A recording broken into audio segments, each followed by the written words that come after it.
Okay, good evening doctor उदेशा और पूरी SKM team की तरफ से आप सबका स्वागत करता हूँ, वेलकम करता हूँ और क्या बोलते हैं, अभिनंदन करता हूँ आज के सेशन में।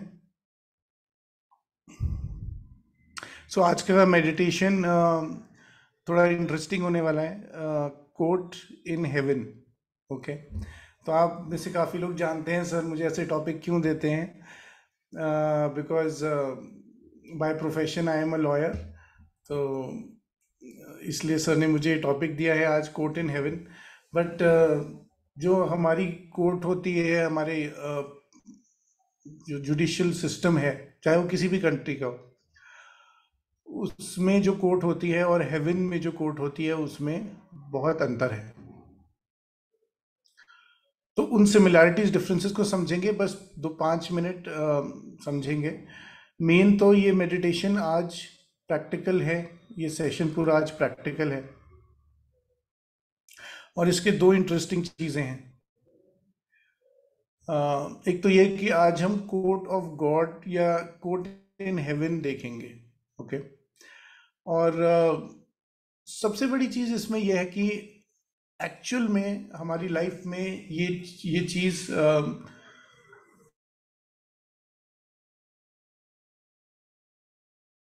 क्या कोई बता सकता है कब होती है? प्लीज़ चैट बॉक्स में अपना मैसेज या कमेंट सेक्शन में अपना मैसेज लिख के बताइए कि by default court in heaven कब होता है या कब हमें ये एक्सपीरियंस मिलता है। कोई गेस कर सकता है? Very nice. एक मैसेज आया है आफ्टर डेथ। मैं नाम नहीं पढ़ पा रहा हूँ क्योंकि बहुत कॉम्प्लिकेटेड सा नाम है। संध्या आंटी भी बोल रहे हैं आफ्टर डेथ, ओके। और नीतू मैम बोल रहे हैं life between life. Very nice. तो यही इसका सही आंसर है, लाइफ बिटवीन लाइफ। हमको कोर्ट इन हेवन या मृत्यु के बाद हमको ये एक्सपीरियंस मिलता है हेवन की कोर्ट में जाने का। और अलग अलग रिलीजन्स ने थोड़ा थोड़े वेरिएशन के साथ अपना अपना इसी का एक वो लिखा हुआ भी है अपने अपने स्क्रिप्चर्स में, कि मरने के बाद हमारा एक कॉन्सेप्ट सिमिलर है। वो ये है कि हमारे पाप हमारे पुण्य जो हैं वो सब हमारे सामने आते हैं, रिवीजन होता है और फिर पनिशमेंट भी होती है। इस तरह की चीज़ें कुछ हम जानते हैं सब अपने रिलीजियस अंडरस्टैंडिंग से। सारे रिलीजन्स में ऑलमोस्ट सिमिलर व्यू है। तो इतना बात तो तय है कि सब मानते हैं कि मृत्यु के बाद कोई ना कोई रिव्यू, कोई ना कोई डिसीजन मेकिंग प्रोसेस होता ही होता है। तो ये सबसे अमेजिंग चीज़ है आज के सेशन की कि ये लाइफ बिटवीन लाइफ वाला जो एक्सपीरियंस है, जो मृत्यु के बाद होता है, वो एक्सपीरियंस हमें आज मिलने वाला है। ओके, और हम प्योर कॉन्शियसनेस की स्टेट में जाकर इस एक्सपीरियंस को लेंगे। और सबसे अच्छी बात यह है कि शरीर में रहते रहते ले सकते हैं, इसके लिए हमें शरीर त्यागने की ज़रूरत नहीं है। ये बहुत बड़ा एडवांटेज है। और दूसरी चीज़ ये जो सर ने मुझे आपसे कम्युनिकेट करने के लिए बोला है कि इसको किसी भी एक पर्टिकुलर इशू को लेकर के हम आज कर लेंगे, और अगर आप चाहें तो 21 डेज के बाद इसको कभी भी रिपीट कर सकते हैं। तो अगर कोई और इशू इस तरह का आपको क्रॉप अप होता है लाइफ में, तो उसके लिए आप कभी भी 21 डेज बाद ये यूट्यूब से इस मेडिटेशन को रिपीट कर सकते हैं। बहुत सिंपल सा इसका कॉन्सेप्ट है। मैं आपके साथ पीपीटी शेयर करता हूँ।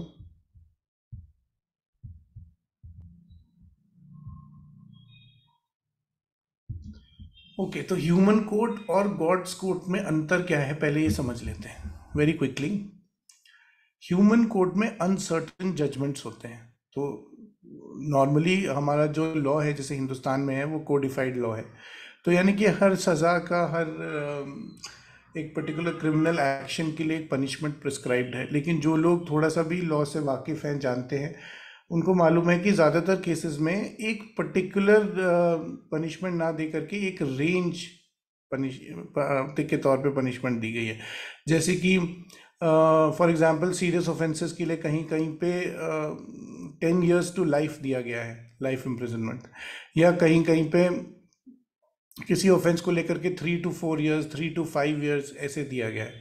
तो यानी कि एक रेंज ज़रूर बता दी गई है कि मिनिमम पनिशमेंट क्या होनी चाहिए और मैक्सिमम पनिशमेंट क्या होनी चाहिए, लेकिन एक्चुअल पनिशमेंट कितनी होगी वो हमेशा न्यायालय के हाथ में छोड़ा जाता है, और न्यायालय अपने फैक्ट्स और लॉ के एप्लीकेशन से इसको डिटरमिन करते हैं। इस कारण से कभी भी ये हमेशा अनसर्टन रहती है। जैसे हमको नहीं पता होता कि जजमेंट हमारे फेवर में जाएगा या हमारे अगेंस्ट जाएगा, या अगर किसी को क्रिमिनल मैटर में सज़ा होती है तो उसको कितने साल तक की सज़ा होगी। हाँ, अगर एक पर्टिकुलर ऑफेंस के लिए मान लीजिए 3 से 5 साल है, तो ये तो पता है कि 3 से 5 के बीच में होगी, लेकिन 3 होगी कि 5 होगी ये बहुत अनसर्टन रहता है। लेकिन गॉड की कोर्ट में जजमेंट बहुत ही सर्टन होता है, एग्जैक्ट होता है, प्रिसाइज होता है, इसमें कोई वेरिएशन नहीं होता।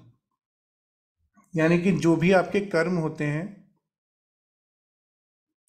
उसके हिसाब से बिल्कुल एग्जैक्ट पनिशमेंट आपको मिलती है, या एग्जैक्ट बेनिफिट आपको मिलता है, या एग्जैक्ट मतलब आपके हक में फैसला होता है।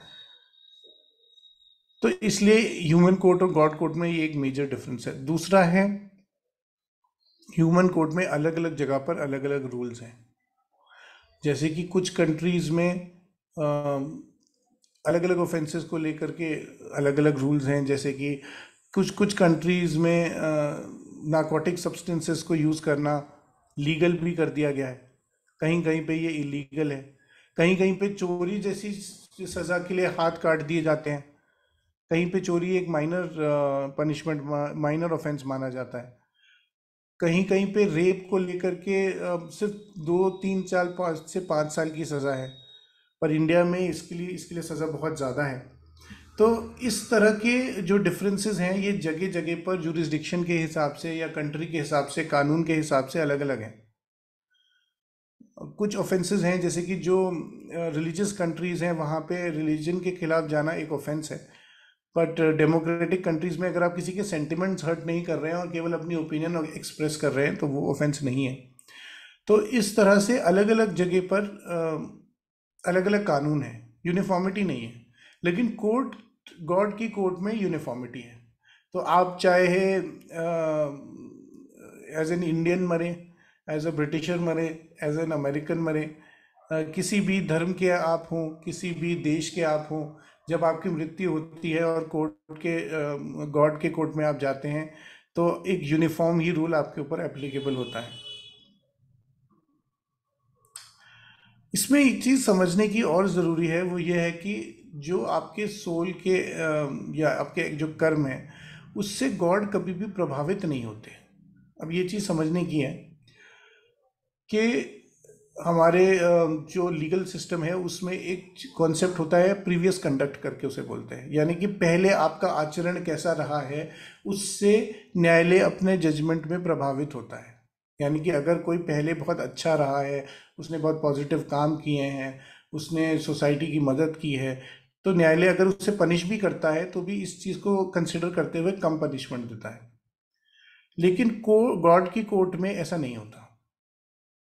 तो यानी कि पहले आप क्या थे, पहले आपने क्या किया, किसी प्रीवियस लाइफ में आपने क्या किया, उससे गॉड की कोर्ट में कोई फर्क नहीं पड़ता।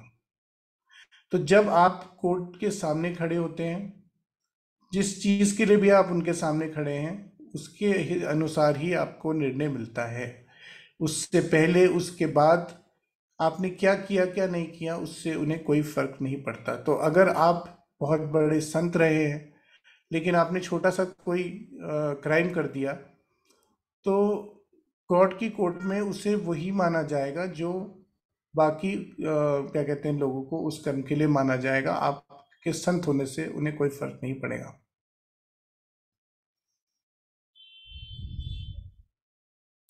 एक चीज़ और समझने की है कि अगर आपने पॉजिटिव किया है तो डेफिनेटली आपको पॉजिटिव ही वापस मिलेगा, और अगर आपने नेगेटिव किया है तो आपको नेगेटिव एक्सपीरियंस या उसी प्रकार का आपको एक रिपीट साइकिल मिलेगा, depending upon what choices you make. तो ऐसा कभी नहीं होगा कि आपने पॉजिटिव किया हो लेकिन को भगवान के न्यायालय से आपको नेगेटिव मिले, या आपने नेगेटिव किया हो और भगवान आपको पॉजिटिव दे। ये चीज़ एक समझने की है। और दूसरी चीज़ ये है कि जो हमारे ह्यूमन कोर्ट है उसमें न्याय बहुत देर से मिलता है। ये कॉमन कंप्लेन है सबकी कि न्यायालय में बहुत टाइम लगता है। और वो फेमस आपने मूवी देखी है जिसमें तारीख पे तारीख, तारीख पे तारीख करके एक डायलॉग है। हाँ, तो वैसे ही लेकिन भगवान के न्यायालय में ऐसा नहीं होता। इमीडिएट इंस्टेंट हमको जस्टिस मिलता है, इमीडिएट न्याय मिलता है। तो यही डिफरेंसेस हैं। और बस इतनी सी ही बात है।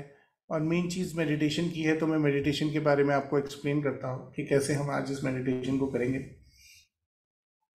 सो ऑब्वियसली हम मेडिटेटिव स्टेट में जाएंगे और अपने भगवान को इन्वोक करेंगे।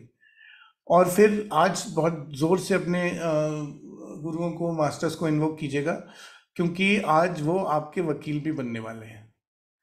तो आज इस न्यायालय में जैसे कि इमेज बहुत बढ़िया ये नीतू मैम ने सेलेक्ट की है आज की पीपीटी के लिए, कि जहाँ पे आपको जज की कुर्सी दिख रही है वहाँ भगवान बैठे हैं, और जो एंजल्स हैं वो हमारे गुरु हैं। तो जो भी आपके गुरु हैं, जो आपके जिनमें भी आप आस्था रखते हैं, जो भी आपके मास्टर्स हैं, आज वो आपके वकील बनने वाले हैं। और आप क्लाइंट या जो है वो नीचे बैठे हुए हैं, देखें आप मुंह लटका के बैठे हुए हैं।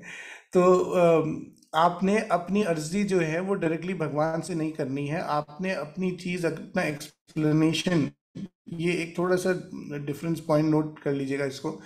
आपने अपना जो भी एक्सप्लेनेशन है वो आपने अपने एंजल को, अपने गॉड को, अपने गुरु को देना है, और आपके बिहाफ पर वो गॉड से प्लीड करने वाले हैं। ये एक इम्पॉर्टेंट एस्पेक्ट है। हमने पहले भी इस तरह के कुछ मेडिटेशंस किए हैं, बट ये चीज़ एक डिफरेंट, यूनिक है आज। अब मैं इसको 3 पार्ट्स में आपके साथ करना चाहता हूँ। एक पार्ट में हम ऐसा कर स्टार्टिंग से कन्फेशन करते हैं, और हम कन्फेशन से स्टार्ट करते हैं, अपने एंजल मास्टर गुरु को बताते हैं कि कहाँ कहाँ हमने गलतियाँ की हैं, जिनके लिए एक्चुअल में हमको दुख है, या हमको रिपेंटेंस है, जिसमें हमें रिमॉर्स है, जो हमें लगता है कि हम शायद उससे कुछ बेटर कर सकते थे। हम शायद कभी गुस्से में आकर कुछ कर गए, नासमझी में कर गए, जल्दबाजी में कर गए, गुस्से में कर गए। ऐसे बहुत सारे इंस्टेंसेस हमारी लाइफ में है जिसके लिए हमें रिमॉर्स है। तो वो चीज़ें हम सबसे पहले अपने एंजल से, मास्टर से कम्युनिकेट करेंगे, और हमारे बिहाफ पे वो गॉड से हमारे लिए क्षमा याचना करेंगे, हमारे लिए फॉरगिवनेस मांगेंगे। सेकंड, हम अभी तक के अपने जीवन में जो भी चीज़ें जिनके लिए हमें कृतज्ञता का भाव है, ग्रैटिट्यूड है, जिसके लिए हम खुश हैं, अ, जिसके लिए हम थैंकफुल हैं, ग्रेटफुल हैं, वो हम आज अपने एंजल्स के थ्रू गॉड तक कम्युनिकेट करेंगे। और उसके बाद थर्ड पार्ट में जो भी हमारे इश्यूज हैं, अभी जो भी इश्यूज इंस्टेंटली आपके दिमाग में आएंगे, स्पॉन्टेनियसली आएंगे, जो भी आपको बहुत ज़्यादा परेशान कर रहे हैं, जैसे कि आपकी सास हो सकती हैं, आपकी बहू हो सकती है, आपके बिज बॉस हो सकते हैं, या कोई फाइनेंशियल प्रॉब्लम हो सकती है, रिलेशनशिप प्रॉब्लम, जो भी आपका प्रॉब्लम हो, उसको लेकर के आप अर्जी लगाएंगे, आप रिक्वेस्ट करेंगे कोर्ट से उस प्रॉब्लम को सॉल्व करने के लिए, या आपका मार्गदर्शन करने के लिए, आपको सही रास्ता दिखाने के लिए।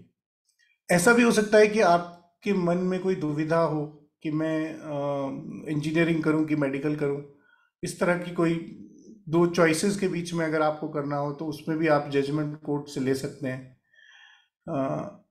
और अगर आपकी कोई ऐसी डिज़ायर है जो आपको लगता है आपकी लाइफ टाइम डिज़ायर है, बहुत बड़ी डिज़ायर है, जो अभी तक पूरी नहीं हुई है, तो आज वो भी आप अपने एंजल्स के थ्रू, अपने मास्टर्स के थ्रू गॉड से रिक्वेस्ट कर सकते हैं। तो आपके अभी तक कर्मों को इवैल्यूएट करके, आपकी एनर्जी को इवैल्यूएट करके, आज कोर्ट डेफिनेटली आपको एक जजमेंट देगी, जिसमें कि अगर आप डिजर्व करते होंगे तो वो चीज़ डेफिनेटली आपको मिल जाएगी। लेकिन अगर आप डिजर्व नहीं करते होंगे तो आपको मना भी हो जाएगी। पर आज का मेडिटेशन डिफरेंट ऐसे रहेगा कि जब हम मेडिटेटिव स्टेट में जाएंगे, कम्युनिकेट करेंगे, तो मैं सिर्फ आपको ये गाइड करूंगा कि आप अपनी इंटेंशन कम्युनिकेट कर दें।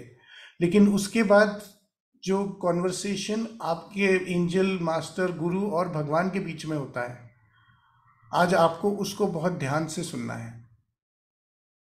और इस कारण से इस मेडिटेटिव स्टेट में मैं चुप रहूंगा, साइलेंट रहूंगा, मैं कोई गाइडेंस नहीं करूंगा और मैं आपको फ्री छोड़ दूंगा अपने इस कॉन्वर्सेशन को सुनने के लिए।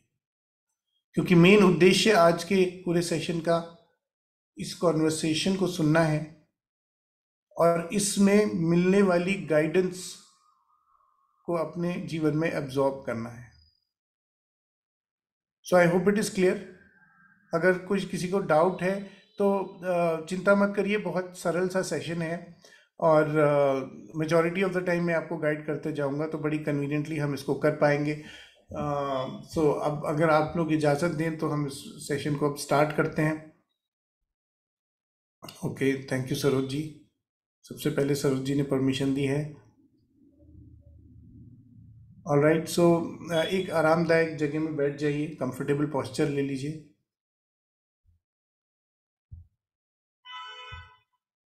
अगर क्विकली कुछ लोग ब्रेक लेना चाहते हैं, वॉशरूम ब्रेक लेना चाहते हैं, पानी पीना चाहते हैं, तो 30 सेकेंड्स 1 मिनट वेट कर सकते हैं।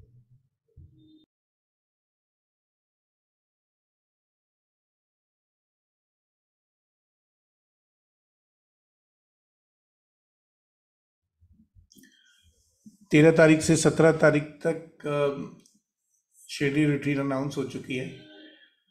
तो जिन जिन लोगों ने अभी तक रजिस्टर नहीं किया है, फटाफट रजिस्टर कर लीजिए। मैंने सोचा था कि मैं भी शायद ये शिरडी रिट्रीट नहीं जाऊंगा और ऋषिकेश वाली रिट्रीट में ही जाऊंगा आने वाली, बट अब मेरा मन भी बहुत ललचा रहा है, तो ऐसा हो सकता है कि शायद मैं भी शिरडी पहुंच जाऊं। तो उम्मीद है आप लोग भी वहां मिलेंगे। Okay, so let us start with the session now.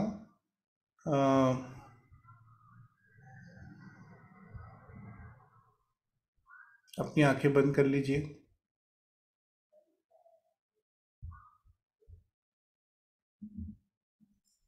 एक कंफर्टेबल पॉस्चर ले लीजिए।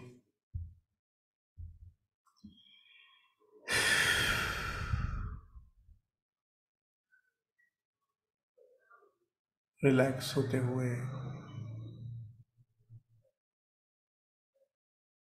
धीरे से ध्यान सांसों पर लेकर जाइए।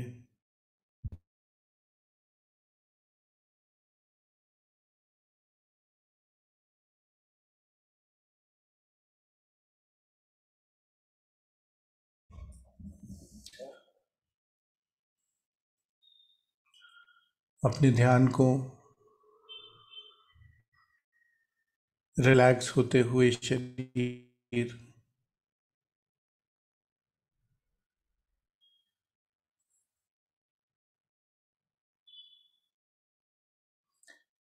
एकाग्र होते हुए मन,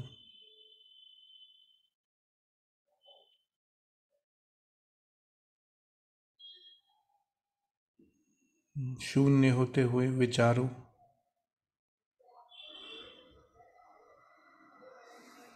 और अपने भीतर बढ़ते हुए प्रेम की ओर लेकर जाइए।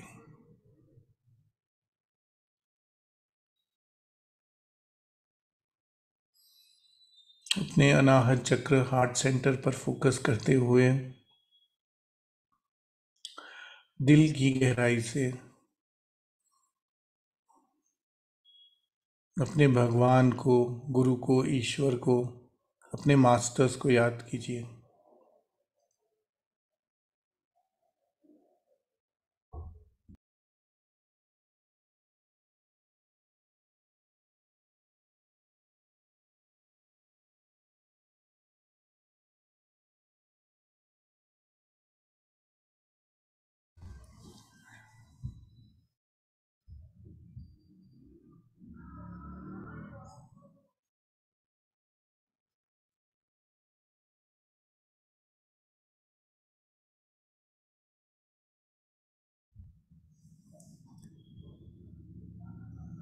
अपनी मन की आंखों में अपने सामने अपने भगवान को, गुरु को, मास्टर को, इष्ट को या उस दिव्य सफेद सफेद प्रकाश को अपने सामने देखिए।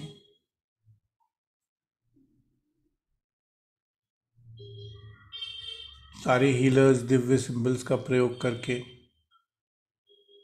अपने मास्टर्स के साथ अपने कनेक्शन को और भी ज़्यादा स्ट्रांग बनाएंगे।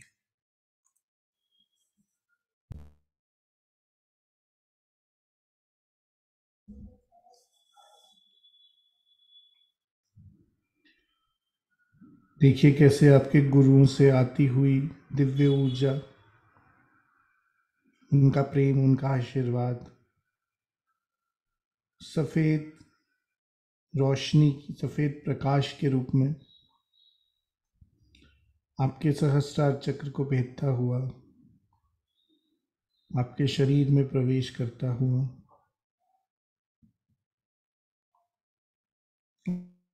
आज्ञा चक्र को भेदता हुआ, विशुद्धि चक्र को भेदता हुआ आपके अनाहत चक्र तक पहुंच रहा है।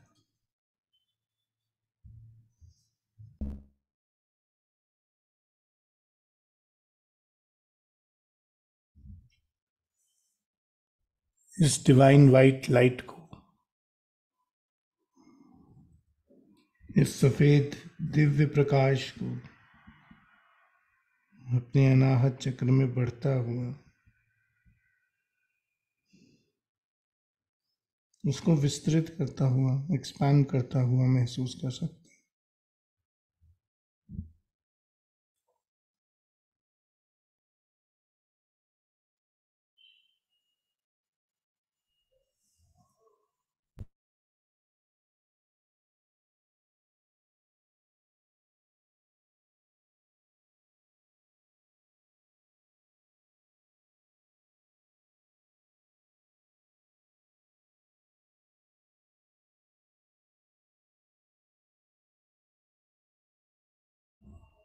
दिव्य सिंबल्स का प्रयोग करके इस कनेक्शन को और भी गहरा होने दीजिए।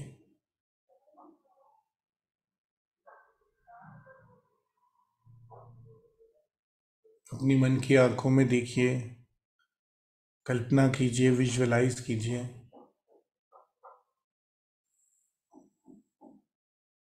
कि कैसे आपके गुरु, आपके मास्टर आपके भगवान मानो अपना हाथ आपकी तरफ फैला रहे हो, बढ़ा रहे हो,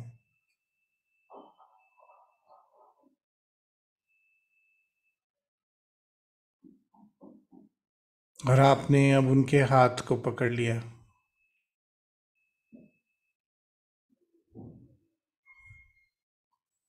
उनके दिव्य हाथों के स्पर्श को महसूस कर सकते हैं।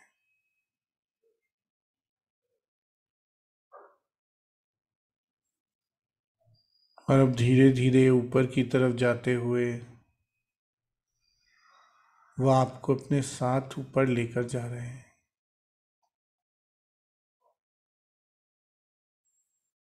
और ऊपर बढ़ते हुए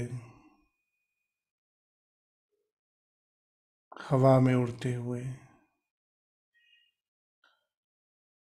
अपने गुरु, अपने भगवान का हाथ पकड़े हुए, ठीक वैसे जैसे एक छोटा सा बच्चा अपने माँ बाप का हाथ पकड़कर उन पे पूरी तरह से सरेंडर होकर उनकी गाइडेंस में चलता है, बस वैसे ही आज आप अपने गुरु मास्टर का हाथ पकड़कर उनके साथ ऊपर आसमान में अपनी इस यात्रा को प्रारंभ कर रहे हैं। बादलों से गुजरते हुए और ऊपर जाते हुए शायद आप उन अलग अलग बादलों को, उनके प्रकाश को देख पा रहे हैं। और ऊपर जाते हुए और ऊपर की तरफ बढ़ते हुए आसमान की ऊंचाइयों में आप पहुंच चुके हैं।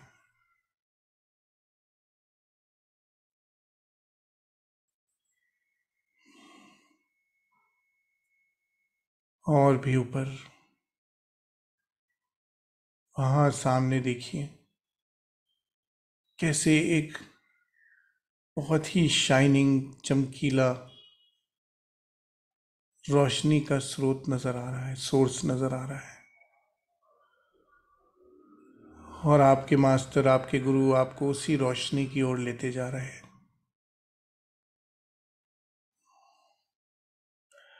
जैसे जैसे आप इस प्रकाश की ओर बढ़ते जाते हैं, आपका पूरा ऑरा गहरे होते हुए,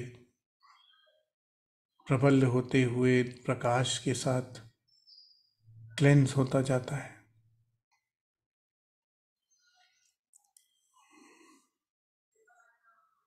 इस लाइट में मानो जैसे नहा रहे हो, शावर ले रहे हो।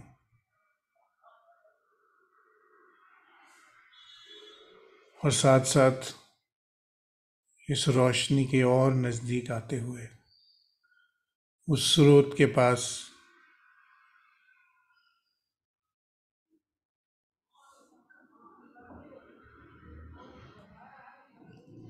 अपने भीतर बढ़ते हुए प्रेम को एक्सपीरियंस कर सकते हैं, महसूस कर सकते हैं। जैसे जैसे आप इस प्रकाश के और नजदीक आते जाते हैं, आपको बिल्कुल वैसा ही महसूस होता है जैसे कुछ दिन घर से बाहर रहने के बाद वापस घर लौटने पर महसूस होता है। एक अपनेपन का एहसास, एक सेंस ऑफ बिलोंगिंग, मानो जैसे आप घर लौट आए हो।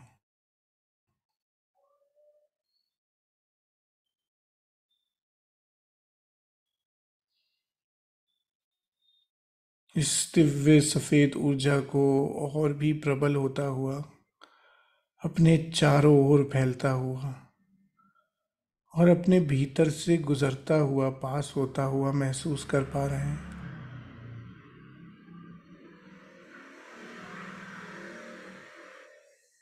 और सामने कुछ विशाल सीढ़ियां, उनके सामने लगे गेट को अब आपके गुरु, आपके मास्टर्स खोल रहे हैं। और आप उस गेट के भीतर प्रवेश करके उन सीढ़ियों से ऊपर की ओर बढ़ते जाते हैं और ऊपर, और आखिरकार आप अपने भगवान के उस न्यायालय में पहुंच चुके हैं। सामने ऊपर की ओर अपने भगवान को बैठा देख सकते हैं।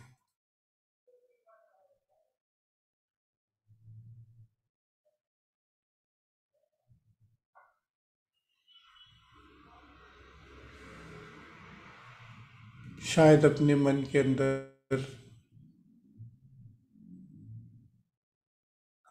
आप हाथ जोड़ करके उनको अपनी रिस्पेक्ट पे कर रहे हैं।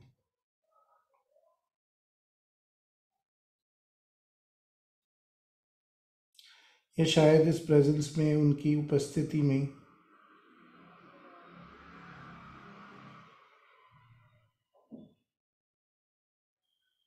आप अपने अनाहत चक्र की इन्फिनिट पॉसिबिलिटीज को एक्सपीरियंस कर रहे हैं।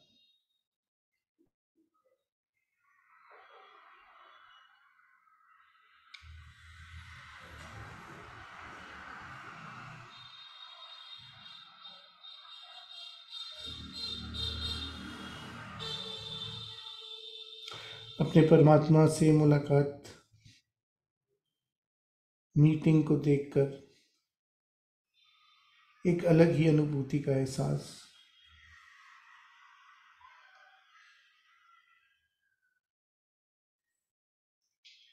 और वहीं आप एक कोने में जाकर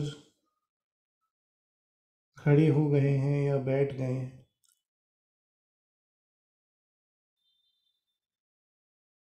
और एक और आपके गुरु, आपके मास्टर्स ने आपके वकील के रूप में अपना स्थान ग्रहण कर लिया।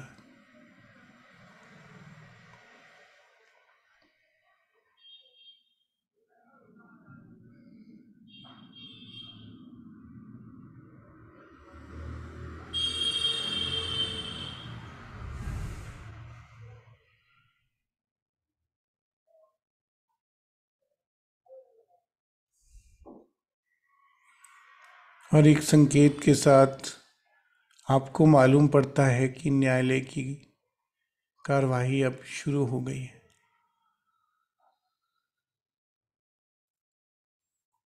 सबसे पहले आप अपने मास्टर, अपने गुरु, अपने वकील को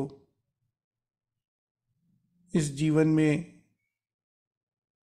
जो भी आपने एक्सपीरियंस किया उसके बारे में कन्फेशन करना चाहते हैं।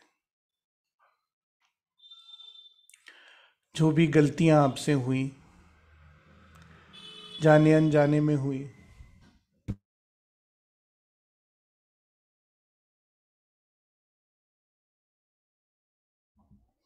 आप सब अपने गुरु से, अपने मास्टर से बयां कर रहे हैं, उनको बता रहे हैं।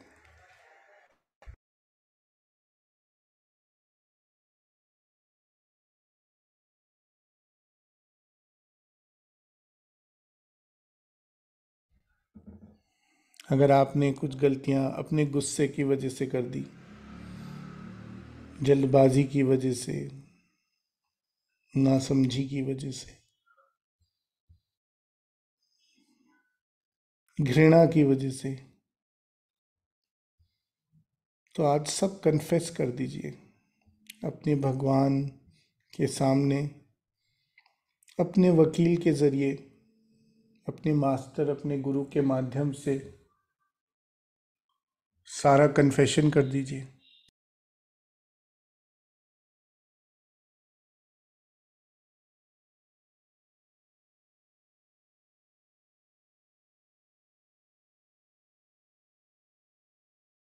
अगर आपकी कोई इनसिक्योरिटी है, कोई फियर है, उसके बारे में भी आप अपने एंजल को, अपने मास्टर को, अपने वकील को बता सकते हैं।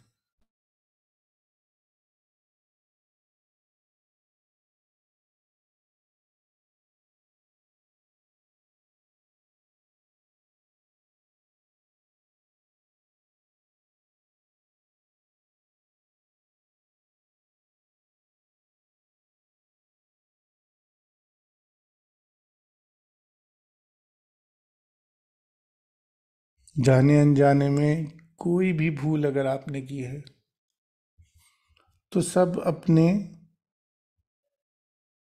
वकील को, अपने एंजल को, अपने मास्टर को बता दीजिए।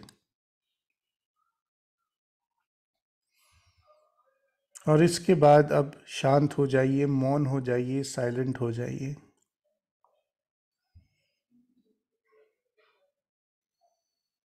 और देखिए कैसे आपके गुरु, मास्टर, वकील आपकी बात को आपके भगवान के सामने रख रहे हैं। आपकी पैरवी में जो जो आपके गुरु कह रहे हैं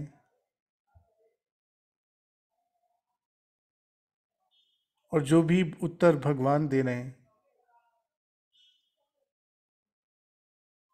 उसको ध्यान से सुनिए।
उनके बीच के कॉन्वर्सेशन को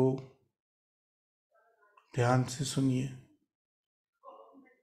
जो भी मैसेज आपको मिलता है उसे याद रखिए।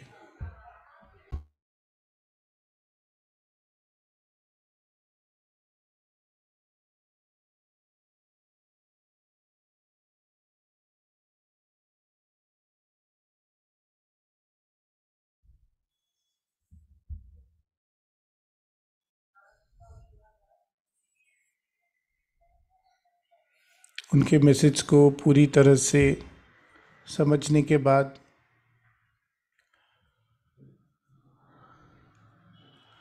अब इस जीवन में जो भी चीज़ें ऐसी हैं जिनके लिए आप ग्रेटफुल हैं, थैंकफुल हैं, जो भी चीज़ें आपके जीवन में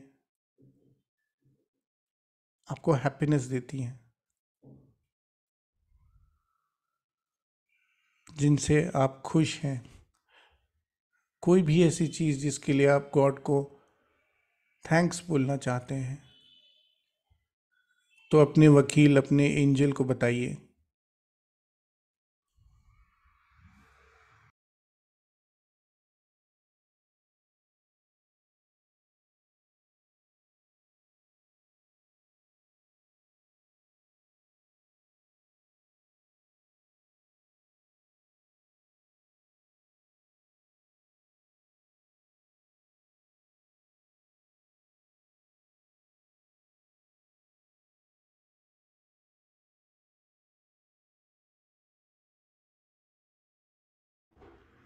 अपने एंजल और भगवान के बीच में होते हुए कम्युनिकेशन को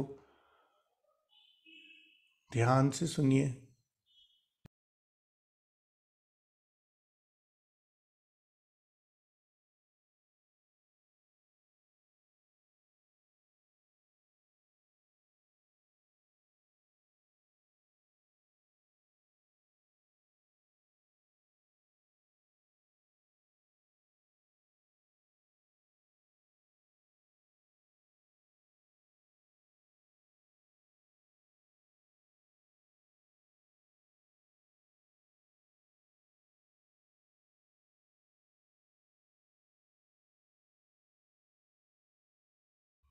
अगर कोई मैसेज मिलता है, गाइडेंस मिलता है, तो उसे याद रखिए।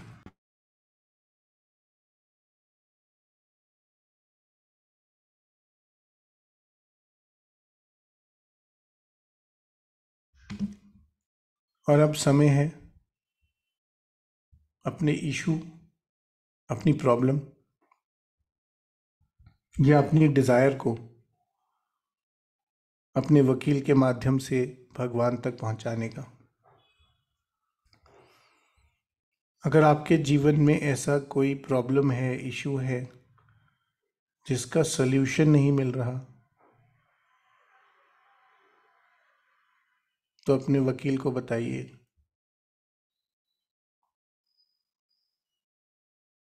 अगर किसी एस्पेक्ट ऑफ लाइफ को लेकर आप गाइडेंस चाहते हैं, मार्गदर्शन चाहते हैं, तो भी अपने वकील को बताइए। और यदि आप जीवन में कोई डिज़ायर पूरी करना चाहते हैं, आपको पैसा चाहिए हो, घर चाहिए हो, कार चाहिए हो, जो भी चाहिए हो, कोई रिलेशनशिप चाहिए हो, सब अपने वकील को बता दीजिए।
मिलने वाले मैसेजेस को,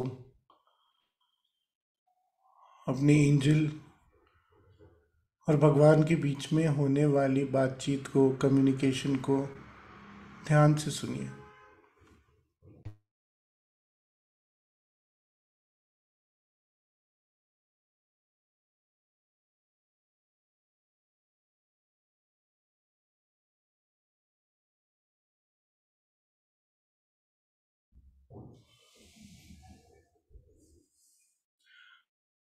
और अब समय हो गया है निर्णय का, जजमेंट का।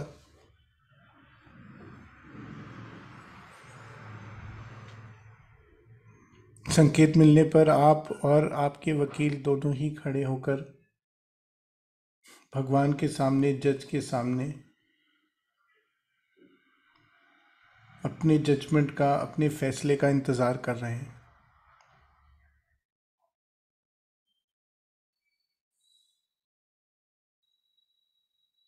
जो भी कन्फेशंस किए, जिन जिन चीज़ों के लिए भी आपने दिल से क्षमा याचना की,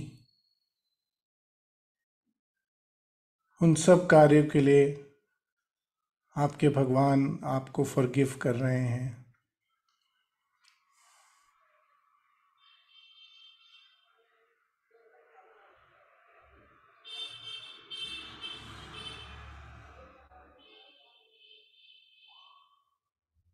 कुछ लोगों को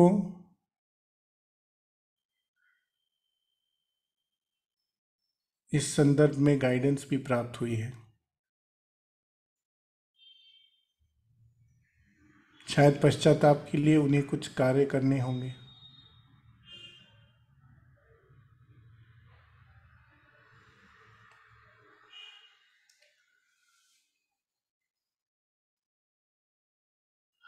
जिन जिन चीज़ों के लिए आप गॉड को थैंक्स बोल रहे हैं, उनका आभार व्यक्त कर रहे हैं, उनको ग्रैटिट्यूड कर रहे थे, उन सब के लिए गॉड स्माइल करके आपको ब्लेसिंग्स दे रहे हैं।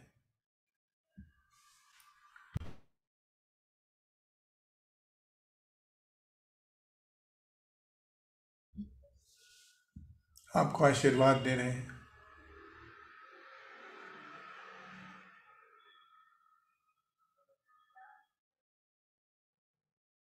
शायद आपको आपके लाइफ पर्पस, सोल पर्पस के बारे में कोई मैसेजेस भी प्राप्त हुए हैं।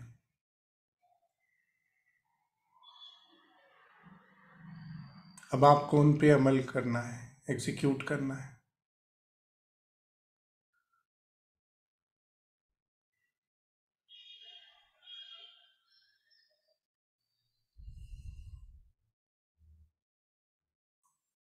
और फाइनली आपके इशू को लेकर, आपकी डिज़ायर को लेकर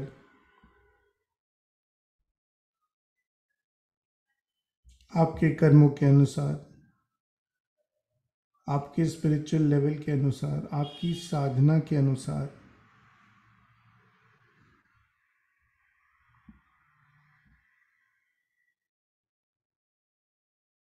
भगवान आपका निर्णय सुना रहे हैं।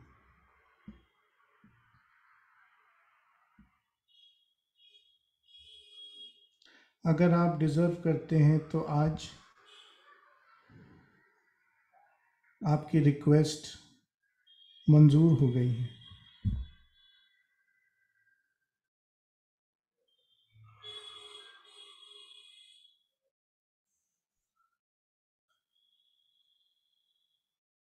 और जो लोग अभी तैयार नहीं हैं,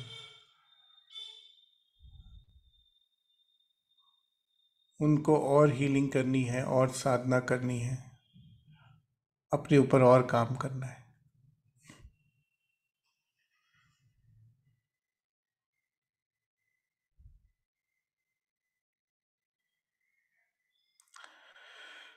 अपना जजमेंट सुनकर, अपना निर्णय सुनकर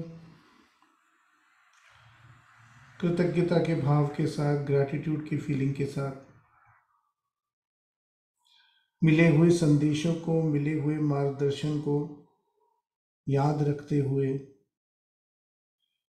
अपने भगवान के सामने अपने सर को झुकाकर आप इजाज़त लेते हैं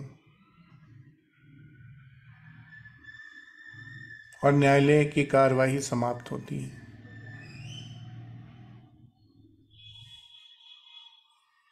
फिर से आपका हाथ पकड़कर आपके भगवान, गुरु, आपके इष्ट धीरे धीरे बहुत ही प्यार से आपको उन सीढ़ियों से वापस गेट से बाहर लाते हुए धीरे धीरे नीचे की ओर ला रहे हैं। आसमान से नीचे उतरते हुए शायद आप पृथ्वी के गोले को भी देख पा रहे हो।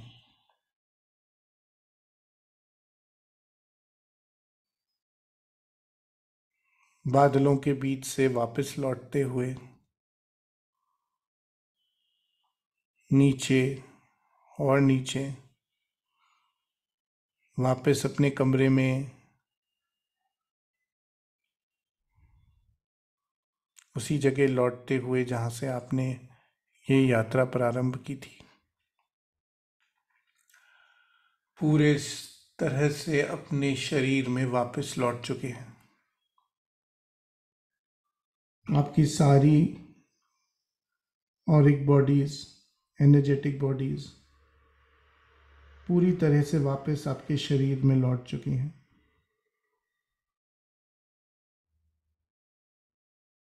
सारे फ्रैगमेंट्स वापस से आपके फिजिकल शरीर के साथ जुड़ चुके हैं।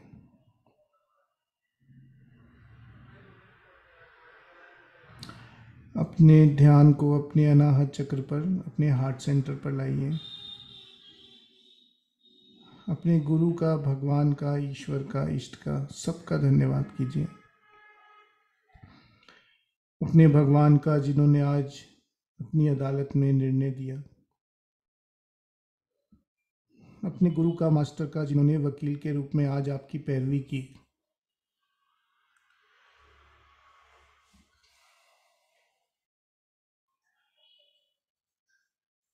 आज के सत्र में उपस्थित सभी साथियों का, जिनकी कलेक्टिव एनर्जी से ये प्रोसेस हो पाया। हमारे मास्टर डॉक्टर उदय शाह का धन्यवाद कीजिए, जिनकी गाइडेंस में हमने ये पूरा प्रोसेस किया।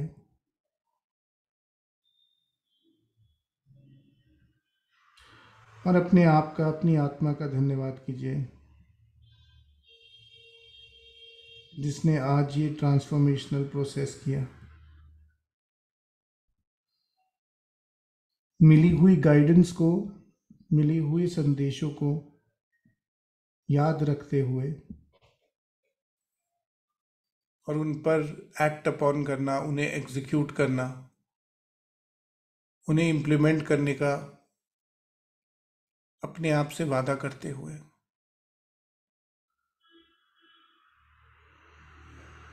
धीरे धीरे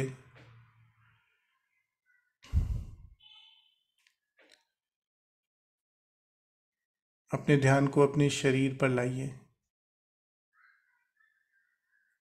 हाथों की, पैरों की उंगलियों को धीरे धीरे चलाइए।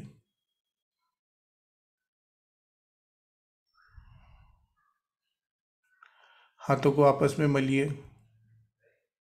और अपनी आंखों के ऊपर रख दीजिए।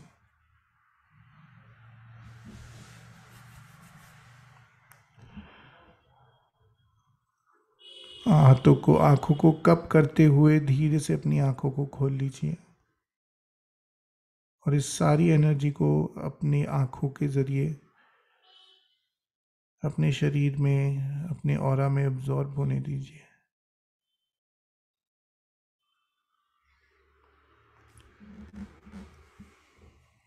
जब भी आपको लगे कि आप पूरी तरह से तैयार हैं, तो हाथों को हटाकर पूरी तरह से अपनी आंखें खोल लीजिए।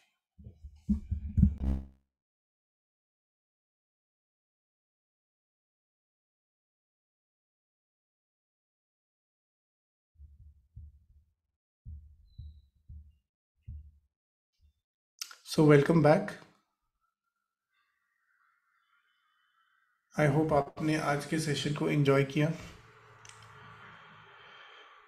Alright, so thank you so much. और आज हम सबके साथ जुड़ने के लिए आपका बहुत बहुत आभार डॉक्टर शाह और पूरी एसकेएम टीम की तरफ से। मैं आपका धन्यवाद करता हूँ।